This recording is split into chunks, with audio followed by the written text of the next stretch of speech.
Sausis bei vasaris yra ledo laipiojimo mėnesiai, laikotarpis, kai ledo kriokliai užšąla ir yra populiaru nuvykti ir išbandyti savo jėgas lipant ledu. Šiame rylse mes greitai apžvelgsime 5 inventoriaus daiktus, kurie yra essential ledo laipiojimui. Dalį šių daiktų, kuriuos paminėsiu gan greit šiame rylse, aš taip pat apžvelgsiu ateityje kitose video reportažuose.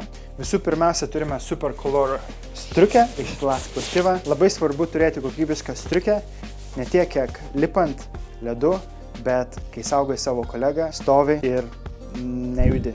Tikrai pasidaro šalta ir gan greitai. Tam, kad nusigauti iki ledyno, dažnai reikia break the trail, klimpti per sniegą, o tam labai svarbu turėti geiterius. Toliau, kad nesušaltumėt, dar reikia pirštinių. Viena svarbiausia inventoriaus dalių, norint lipti ledu, tai yra ledo įrankiai. Na ir paskutinė inventoriaus dalis, kurią turiu su savimi, tai būtų katės, apie kurias aš netolimoje ateityje padarysiu išsamesnį video. Na, o iki tol, jeigu jūs norite išbandyti kopimą ledu, ieškote tam tikro inventoriaus, susisiekite su Montis Magija, užsukite į Montis Magija parduotuvę Konstitucijos prospektas 12 Vilniuje ir mes jums padėsime pasiruošti jūsų sekančiai kelioniai.